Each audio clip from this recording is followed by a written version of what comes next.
Price lord. ದೇವರ ಅತಿ ಪರಿಶುದ್ಧ ನಾಮಕ್ಕೆ ಸ್ತೋತ್ರವಾಗಲಿ.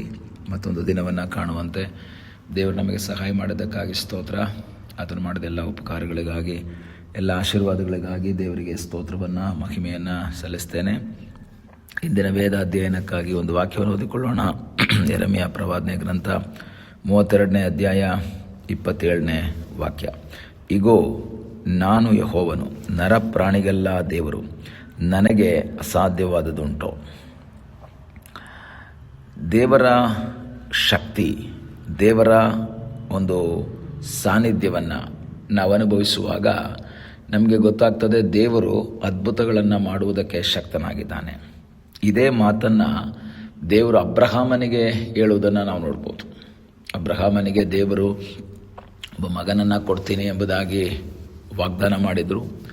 ವರ್ಷಗಳು ಕೆಲವು ಕಳೆದರೂ ಸಹ ಅವನಿಗೆ ಮಕ್ಕಳು ದೊರೆಯದೇ ಇದ್ದಾಗ ಅಬ್ರಹಾಮನಲ್ಲಿ ಒಂದು ನಿರಾಶೆ, ಒಂದು ಸಂಶಯ ಎಲ್ಲ ಬಂದಾಗ ದೇವರು ಅಬ್ರಹಾಮನ ಬಳಿಯಲ್ಲಿ ಮಾತಾಡ್ತಾ ಇದ್ದಾರೆ. ಅಬ್ರಹಾಮನೇ, ನಿನ್ನ ಹೆಂಡತಿಯ ಗರ್ಭಕಾಲ ಕಳೆದೋಗಿರ್ಬೋದು, ನೀನು ಮೃತಪ್ರಾಯನಾಗಿರಬಹುದು, ಬಲಹೀನತೆಗಳು ಮಕ್ಕಳು ಹುಟ್ಟುವುದಕ್ಕೆ ಸಾಧ್ಯತೆ ಇಲ್ಲ ಅಂತ ನಿನಗೆ ಅನ್ನಿಸ್ತಾ ಇರಬಹುದು.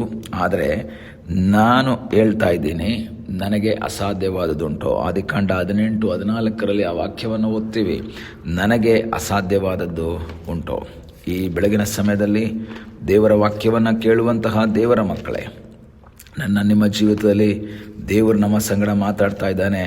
ನನಗೆ ಅಸಾಧ್ಯವಾದದ್ದು ಉಂಟು. ನಿನ್ನ ಜೀವಿತದಲ್ಲಿ ಸನ್ನಿವೇಶಗಳು ಒಂದು ವೇಳೆ ವಿರೋಧವಾಗಿ ಕಾಣ್ತಾ ಇರ್ಬೋದು, ನಡೆಯುವುದಕ್ಕೆ ಸಾಧ್ಯವಿಲ್ಲದಂಥ ರೀತಿಯಲ್ಲಿ ಸನ್ನಿವೇಶಗಳಿರಬಹುದು. ಆದರೆ ವಾಕ್ಯ ಹೇಳ್ತದೆ, ದೇವರು ಹೇಳ್ತಾ ಇದ್ದಾರೆ, ನನಗೆ ಅಸಾಧ್ಯವಾದದ್ದು ಇಲ್ಲ.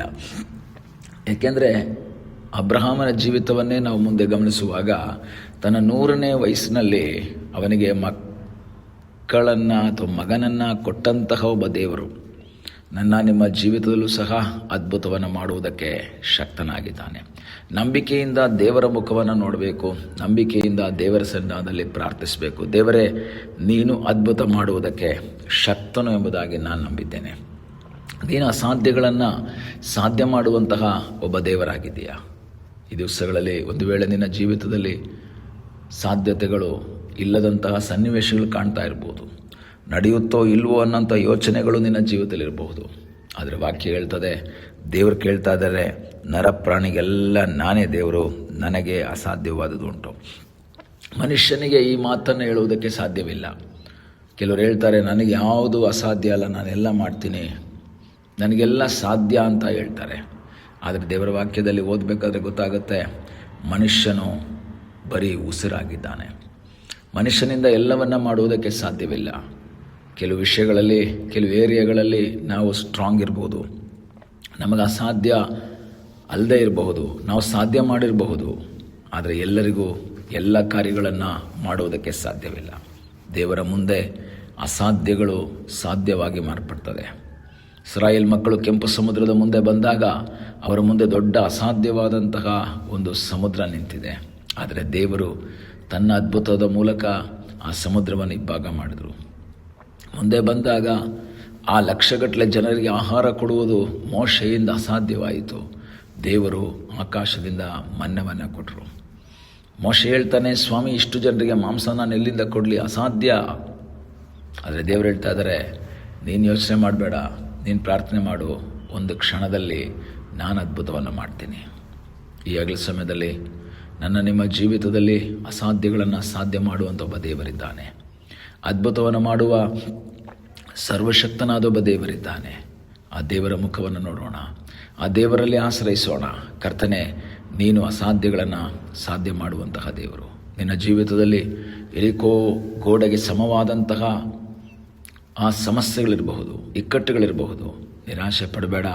ನಿನ್ನ ಜೊತೆಯಲ್ಲಿರುವಂಥವನು ಲೋಕದಲ್ಲಿರುವವನಿಗಿಂತ ದೊಡ್ಡವನಾಗಿದ್ದಾನೆ. ಅವನ ಅಸಾಧ್ಯಗಳನ್ನು ಸಾಧ್ಯ ಮಾಡುವಂಥ ದೇವರಾಗಿದ್ದಾನೆ. ಆ ದೇವರು ಕೇಳ್ತಾ ಇದ್ದಾರೆ, ಮನುಷ್ಯರಿಗೆ ಕೇಳ್ತಾ ಇದ್ದಾರೆ, ನಾನು ನಿನ್ನ ದೇವರು, ನನಗೇನಾದರೂ ಅಸಾಧ್ಯ ಇದೆಯಾ? ಅದರ ಅರ್ಥ ಏನು? ನನಗೆ ಯಾವುದು ಅಸಾಧ್ಯ ಇಲ್ಲ, I can do all things. ಆದರೆ ಪೌಲ ಫಿಲಿಪ್ಪಿ ಪತ್ರಿಕೆಯಲ್ಲಿ ಹೇಳ್ತಾನೆ, I can do all things ಅಂತಲೇ ಹೇಳ್ತಾನೆ. ನಾನೆಲ್ಲವನ್ನು ಮಾಡ್ತೇನೆ, I can do all things. But ಅಲ್ಲೊಂದು ಪದವನ್ನು ಹೇಳ್ತಾನೆ, I can do all things through Christ Jesus who strengthens me. ನನ್ನನ್ನು ಬಲಪಡಿಸುವ ಆತನಲ್ಲಿದ್ದುಕೊಂಡು ನಾನು ಎಲ್ಲಕ್ಕೂ ಶಕ್ತನು. ಆದರೆ ದೇವರು ಹೇಳ್ತಾನೆ, ನನ್ನನ್ನು ಯಾರೂ ಬಲಪಡಿಸೋದು ಬೇಕಾಗಿಲ್ಲ. I am powerful, I am the all mighty god. ನಾನು ಸರ್ವಶಕ್ತನಾದ ದೇವರು. ಆ ದೇವರು ನಿನ್ನ ಸಂಗಡ ಇದ್ದಾನೆ. ಮನುಷ್ಯನೇನಾದರೂ ಮಾಡಬೇಕು ಅಂದರೆ ದೇವ್ರ ಬಲ ಕೊಡಬೇಕು, ದೇವ್ರ ಶಕ್ತಿ ಕೊಡಬೇಕು. ಅವಾಗ ಮಾತ್ರನೇ ಕೆಲವುದೆಲ್ಲ ಮನುಷ್ಯನಿಂದ ಮಾಡೋದಕ್ಕೆ ಸಾಧ್ಯ. ಆದರೆ ದೇವ್ರು ಹೇಳ್ತಾರೆ, ನನ್ನನ್ನು ಯಾರೂ ಬಲಪಡಿಸೋದು ಬೇಡ, ನಾನು ಆಲ್ರೆಡಿ ಪವರ್ಫುಲ್ಲಾಗಿ ನಿಂತಿದ್ದೀನಿ. ಆ ದೇವರು ನಿನ್ನ ಸಂಗಡ ಇದ್ದಾನೆ. ನಿನ್ನ ಜೀವಿತದ ಎಲ್ಲ ಸಮಸ್ಯೆಗಳಿಗೆ ಪರಿಹಾರವನ್ನು ಕೊಡುವುದಕ್ಕೆ ಶಕ್ತನಾದ ಒಬ್ಬ ದೇವರಿದ್ದಾನೆ. ಆ ದೇವರಲ್ಲಿ ಆಶ್ರಯಿಸಿ ಪ್ರಾರ್ಥನೆ ಮಾಡುವಾಗ ನಿನಗಾಗಿ ಅಸಾಧ್ಯಗಳನ್ನು ಆತನು ಸಾಧ್ಯ ಮಾಡ್ತಾನೆ. ನಂಬಿಕೆಯಿಂದ ದೇವರ ಮುಖವನ್ನು ನೋಡುತ್ತಾ ಪ್ರಾರ್ಥಿಸಿ, ದೇವರು ನಿಮಗಾಗಿ ಅದ್ಭುತವನ್ನು ಮಾಡ್ತಾನೆ. ಪ್ರಾರ್ಥಿಸೋಣ. ನಮ್ಮನ್ನು ಬಹಳವಾಗಿ ಪ್ರೀತಿ ಮಾಡುವ ಪರಲೋಕದ ತಂದೆಯಾದ ದೇವರೇ, ಈ ಸಮಯಕ್ಕಾಗಿ ಸ್ತೋತ್ರ. ಈ ಸಮಯದಲ್ಲಿ ದೇವರೇ, ನಮ್ಮನ್ನು ನಿನ್ನ ಪಾದಗಳು ಒಪ್ಪಿಸಿಕೊಡ್ತೇವೆ. ನಮ್ಮಿಂದೆಲ್ಲ ಸಾಧ್ಯವಲ್ಲ, ನಿನ್ನಿಂದೆಲ್ಲವೂ ಸಾಧ್ಯ ಸ್ವಾಮಿ. ನಿನ್ನಲ್ಲಿ ಆಶ್ರಯಿಸಿ ನಾವು ಮುಂದೆ ಸಾಗುವಾಗ ನಮ್ಮ ಜೀವಿತದ ಅಸಾಧ್ಯವಾದ ಕಾರ್ಯಗಳನ್ನು ಸಹ ಸಾಧ್ಯ ಮಾಡುವಂಥ ದೇವರು ನೀನು ನಮ್ಮ ಸಂಗಡ ಇರುವುದಕ್ಕಾಗಿ ನಿನಗೆ ಸ್ತೋತ್ರ. ಪ್ರಾರ್ಥನೆಯನ್ನು ಕೇಳಿದ್ದಕ್ಕಾಗಿ ನಿನಗೆ ಸ್ತೋತ್ರ. ಯೇಸುವಿನ ಮುದ್ದಾದ ಹೆಸರಿನಲ್ಲಿ ಬೇಡಿಕೊಳ್ಳುತ್ತೇವೆ ತಂದೆಯೇ, ಆಮೇನ್. God bless you.